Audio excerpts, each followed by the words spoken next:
नमस्कार दोस्तों, संस्कृत कक्षा में आपका स्वागत है। दोस्तों, आज हम जननी तुल्यवत्सला नामक पाठ के अभ्यास के प्रश्न करेंगे।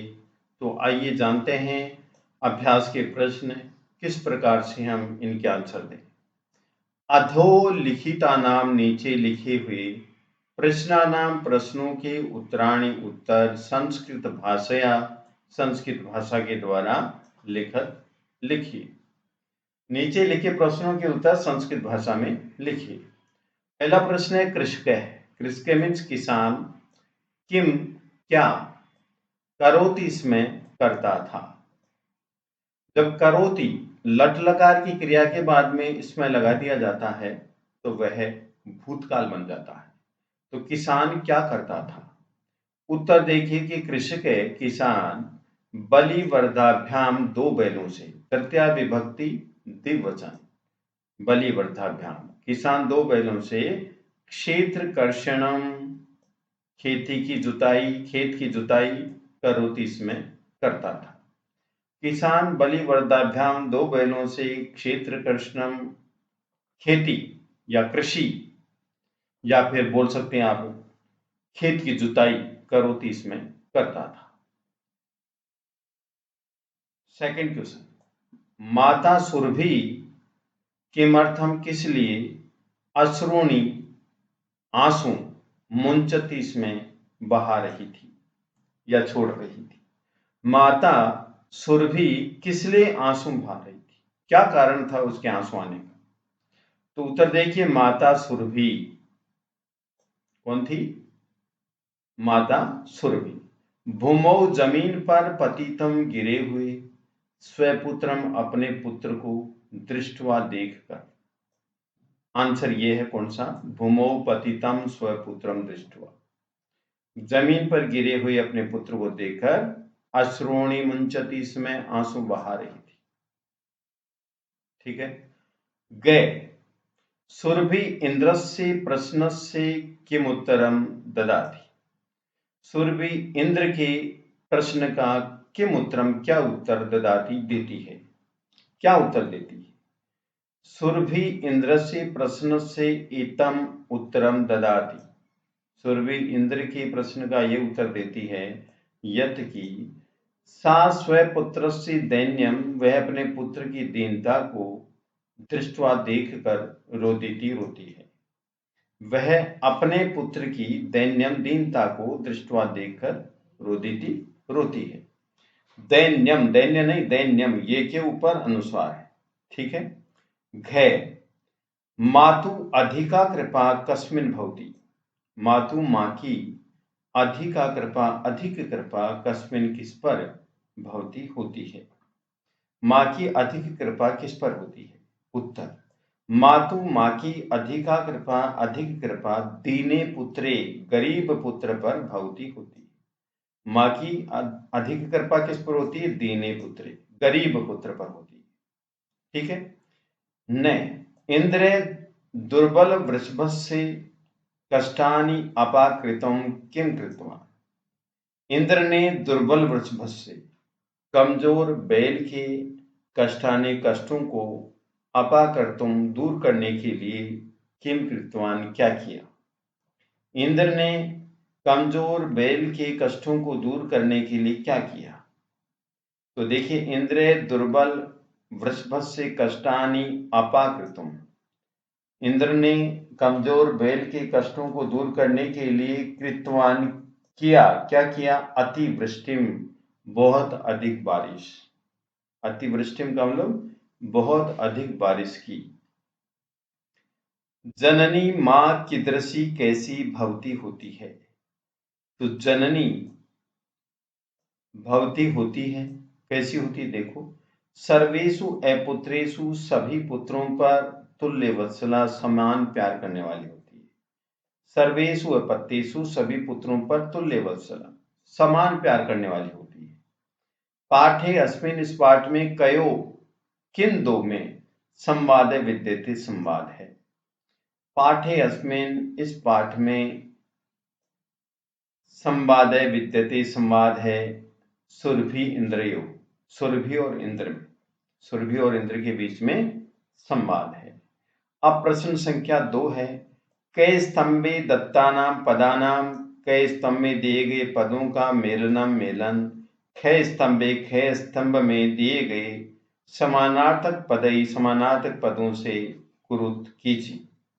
यहाँ पर कै स्तंभ के जो प्रश्न शब्द हैं इनके समानार्थक शब्द हमें कै स्तंभ में देखने हैं। कृच्छ्रेण का समानार्थक शब्द होगा काठिन्येन, कठिनता से। चक्षुभ्याम का मतलब 2 नेत्रों से, तो यहां पर इसका समानार्थक होगा नेत्राभ्याम। जवेन का मतलब बहुत तेज गति से, तो उसका होगा द्रुत गत्या। इंद्र है, इंद्र का समानार्थक होगा वासव है, वासव भी इंद्री होता है। पुत्रः, पुत्र का समानार्थक होगा सुताः, क्या होगा? सुताः। शीघ्रम, शीघ्रम का समानार्थक होगा अचिरम। और बलिवर्ध है, इसका समानार्थक शब्द होगा वृषभ है। ठीक है। प्रश्न संख्या 3 है कि स्थूल पदम आधृत्य प्रश्न निर्माण कुरुत, स्थूल पदों को आधार मान करके प्रश्न निर्माण कीजिए। से कृच्छ्रेण भारम उद्वहति, वह कठिनता से भार उद्वहति उठाता था। तो यहाँ पर कृच्छ्रेण अंडरलाइन है, इसके स्थान पर प्रश्न हमारा बन गया कथम। कथम का मतलब कैसे। से कथम भारम उद्वहति, वह कैसे भार ढोता था। नेक्स्ट है सुराधिपय, पुल्लिंग है जैसे बालक है वैसे, तो इसके स्थान पर प्रश्न बनाएंगे कै, क्या बताएंगे? कै ताम अपृच्छत, किसने उसको पूछा? इंद्र ने उसको पूछा। सुराधिपय, इंद्र ने ताम उसको अपृच्छत पूछा। हमें प्रश्न बनाना है सुराधिपय की जगह, तो सुराधिपय पुल्लिंग है, एक वचन है, प्रथमा विभक्ति है, तो किम शब्द पुल्लिंग, एक वचन, प्रथमा विभक्ति क्या होता है? कै। ये प्रश्न बन गया। कै ताम अपृच्छत, किसने उसको पूछा। नेक्स्ट है गे, अयम अन्येभ्यो दुर्बल है, यह दूसरों से कमजोर है। तो अन्येभ्यो, इसके स्थान पर प्रश्न बनेगा केभ्ये, या केभ्यो कर सकते हैं आप, क्योंकि इसमें जो विभक्ति है वो इसमें लगा सकते हैं, केभ्यो। ठीक है। आप कहेंगे कि अन्येभ्यो के स्थान पर केभ्ये कैसे आया, तो जो यहाँ के अन्येभ्यो दुर्बल है, इसकी संधि विच्छेद करेंगे तो अन्येभ्ये दुर्बल हो जाएगा। क्या हो जाएगा? अन्येभ्ये दुर्बल है। तो ये चतुर्थी पंचमी विभक्ति बहुवचन है अन्येभ्ये। तो किम शब्द भी चतुर्थी पंचमी बहुवचन में से कोई सा भी हम लिख सकते हैं केभ्ये, क्योंकि दोनों शब्द समान है। नेक्स्ट है धेनुनाम षष्ठी विभक्ति बहुवचन, धेनुनाम। गायों की माता सुरभि थी, सुरभि आसीत सुरभि थी। तो किनकी, तो यहां पर लिखेंगे काशाम। काशाम का मतलब किनकी माता सुरभि थी। सहस्राधिकेषु पुत्रेषु सत्सु अपि सा दुखी आसीत। सहस्राधिकेषु, हजारों, पुत्रेषु, पुत्रों की, सत्सु अपि सा दुखी आसीत, हजारों पुत्रों की मां होते हुए भी वह दुखी थी। तो सहस्राधिकेषु के स्थान पर प्रश्न निर्माण बनाएंगे कतिसु, कितनों की।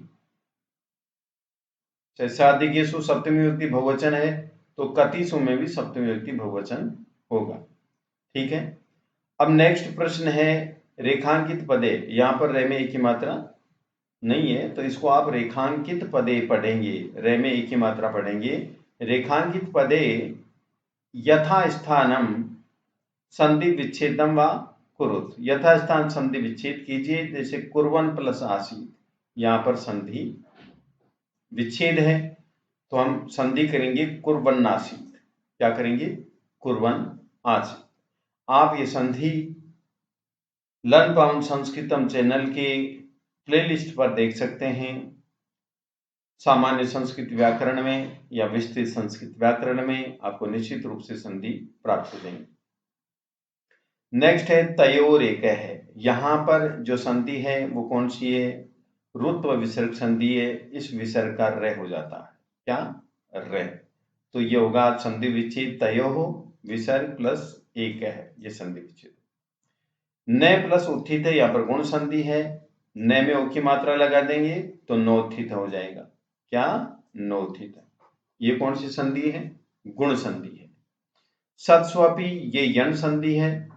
सत्सु प्लस अपि, उ का वह हो जाता है, उ का वह, सत्सु अपि, तो सत्सु प्लस अपि ये यण संधि।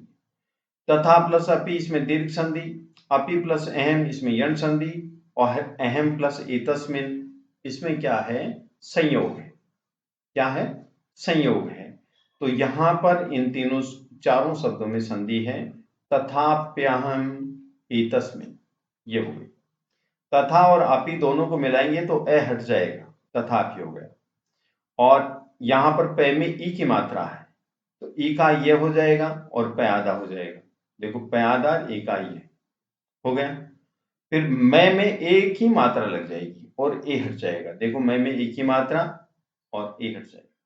ठीक है, तो ये आपकी संधि हुई। बहुनी अपत्यानि, इसमें भी यण संधि है। न आधा हो जाएगा, ई का ये हो जाएगा। देखिए बहुन्ने, न आधा हो गया, ई का ये हो गया, बहुन्ने, और ये में ए मिल गया, ये बहुन्य पत्यानि, तो ये संधि हो गई। जलोपल्लव, ये गुण संधि है। जल प्लस उपल्लव है, जल प्लस उपल्लव है, गुण संधि है। तो ए प्लस उ ओ होता है। देखिए ए प्लस उ ओ होता है, तो ये संधि होगी जल प्लस उपल्लव है।